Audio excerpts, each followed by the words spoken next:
नमस्कार, मैं अंशिका आप सभी दर्शकों का स्वागत करती हूँ एसकेडी न्यूज़ में। चलिए पढ़ते हैं खबरों के विस्तार में।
नहीं तो टाइम लग जाएगा।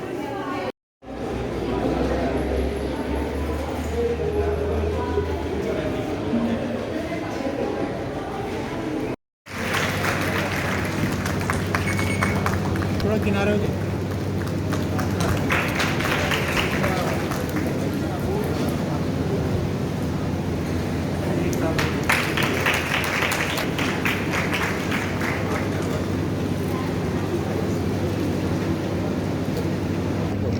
सर देखिए सर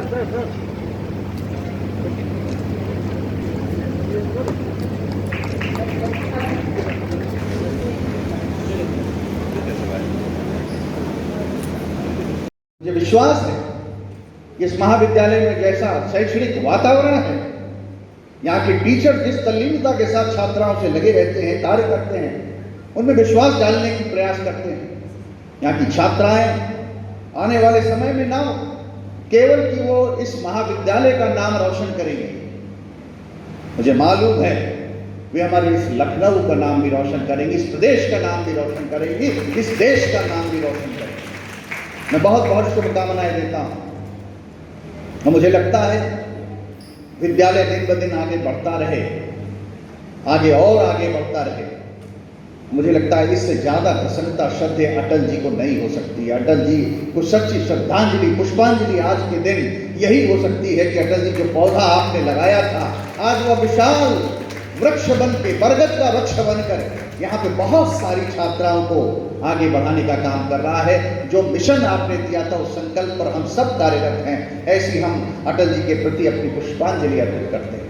मैं पुनः मैंने पिछली बार भी आप जब इस महाविद्यालय में आए थे तो आपको देखा था, आपके साथ पैदा करने का काम कर रहा था छात्राओं में, कि जिस कॉन्फिडेंस के साथ उन छात्राओं ने उस प्रोजेक्ट को बनाने का, तैयार करने का काम किया है, ये सरकार उनके साथ है। उन्होंने जो शोध किया है थे और लाल किले की प्राचीर पे थे, उन्होंने कहा कि जय जवान जय किसान तो सार्थक नारा है, लेकिन इसमें आज की आवश्यकता को देखते हुए जय विज्ञान जोड़ना पड़ेगा। वो परमाणु परीक्षण किया और जिस समय वो परमाणु परीक्षण पोखरण में हुआ, हमने सारी दुनिया में स्थापित कर दिया कि भारत विज्ञान के क्षेत्र में अपनी मजबूती, और वो सिलसिला चल पड़ा। विज्ञान में दिन दूनी रात चौगुनी हम लोगों ने तरक्की की और वह तरक्की का ही नतीजा था।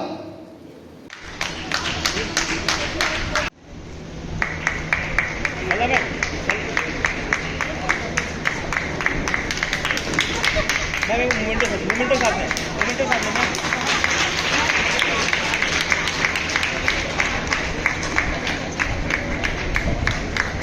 है कि नेताजी सुभाष चंद्र बोस महाविद्यालय गर्ल्स महाविद्यालय का ये रजत जयंती पर्व है और 99 बच्चों से शुरू होकर एक बड़ा महाविद्यालय बना है ये। इसके लिए यहाँ का जो प्रबंध तंत्र और यहाँ के जो व्यवस्था में जुटे हुए लोग थे वो सब बधाई के पात्र हैं। मैं उनको साधुवाद देना चाहता हूँ। अब ये रजत जयंती वर्ष पर चूंकि अटल बिहारी वाजपेयी जी की भी यहाँ पर विशेष योगदान था इसके उत्कर्ष में, उनको स्मरण कर रहे हैं। एक सप्ताह बनाकर आज इन्होंने अटल बिहारी वाजपेयी मानवता, राष्ट्रवाद एवं राजनीति के कालजयी अग्रदूत इस विषय पर एक संगोष्ठी कराई थी। अटल जी को किन्हीं शब्दों में बांधना उनके लिए बेमानी होगा, क्योंकि वो शब्दों से कहीं ऊपर थे। एक विराट व्यक्तित्व, एक विशाल कृतित्व उनके, जिनको आने वाले समय प्रेरणा बनेंगे आने वाली नस्लों के लिए। तो ऐसे कुछ संस्मरण सुनाए गए, कुछ अपने उनके विषय में बताया गया। आने वाली पीढ़ी उसको जान रही है कि अटल बिहारी वाजपेयी वास्तव में आज का जो भारत है जिसको मोदी जी और योगी जी नेतृत्व कर रहे हैं, उसके बीजारोपण अटल जी ने किया था। उसके नींव में अटल जी के ही कृतित्व और उनके संकल्प छिपे हुए।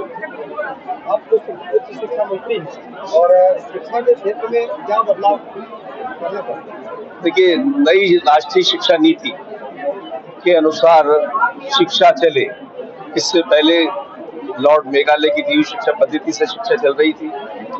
लोग कहते थे कि शिक्षा पद्धति में बदलाव होना चाहिए और यह बदलाव करो। ना तो बदलाव करो कहने वालों के पास कोई ब्लूप्रिंट था, न चाहिए कहने वालों के पास कोई ब्लूप्रिंट था। हमारे नेता मोदी जी ने राष्ट्रीय शिक्षा नीति 2020 को दिया और उसके अनुरूप शिक्षा हो। उसके मूल बिंदु में शिक्षा संस्कार से जुड़े, शिक्षा तकनीक से जुड़े, शिक्षा रोजगार से जुड़े, इन मूल बिंदुओं की परिधि में पूरी शिक्षा नीति तैयार की गई है।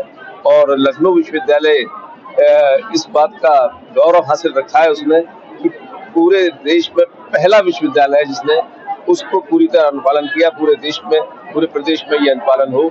मैं प्रदेश का शिक्षा से पालन हो और आने वाले पीढ़ी को नई शिक्षा नीति के अनुसार शिक्षा मिले। मैं प्रोफेसर अनुराधा तिवारी, प्राचार्य नेताजी सुभाष चंद्र बोस राजकीय महिला स्नातकोत्तर महाविद्यालय।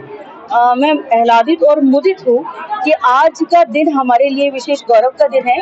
हमारा महाविद्यालय जो अटल जी की का मानस संकल्प था वो आज 25 वर्ष पूरा कर रहा है।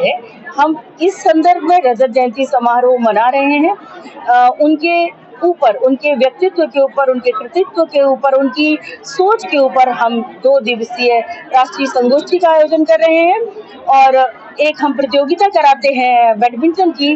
अंतर महाविद्यालय ही वो होगी 28, 29 को, और 30 और 1 तारीख को साहित्यिक सांस्कृतिक समागम उन्मेष, जो इस बार हम लोग लखनऊ विश्वविद्यालय के साथ मिलकर के कर रहे हैं, वो होगा। देखिए, राष्ट्रीय शिक्षा नीति अपने आप में एक अद्भुत संकल्पना है जिससे जुड़ करके लखनऊ विश्वविद्यालय इसमें पुरोधा है और उसका अंग होने के नाते हम लोग उसमें जो नवीन परिवर्तन है उसको लेकर के आगे बढ़ रहे हैं। और ये जो जुड़ाव और साथ में आगे बढ़ने की संकल्पना है ये भी उसी को जाहिर करती है। और आज हमारे पुराने लोग जो यहाँ पर जिन्होंने महाविद्यालय को आरंभ कराया था वो भी साथ हैं और उनका ऐलान और उल्लास बता रहा है कि हम अपने संकल्पों का आकाश छूने की तरफ धीरे धीरे आगे बढ़ रहे हैं। सम्मानित हुए, 3 विषयों को लेकर सम्मानित हुए और ये सम्मान करने का जो एक हमारे यहाँ इससे लोगों के मनोबल को बढ़ाने में कितना योगदान है? देखिए, यहाँ मनोबल के लिए तो मैं इतना ही कहूँगी कि जिनका सम्मान किया वो उनका हमको आशीर्वाद चाहिए था। वो हमारे प्रेरक व्यक्तित्व हैं।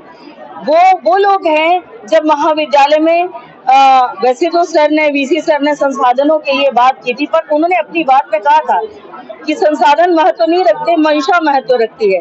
तो ये वो लोग, पुराने लोग थे जिनकी मंशा ऐसी थी कि उन्होंने उस पेड़ में पानी डाला, जिसको आज 25 वर्ष बाद आप इतना पल्लवित होते हुए देख रहे हैं कि आज हमारे महाविद्यालय में कला, विज्ञान, वाणिज्य, किसी में एक भी सीट बाकी नहीं है।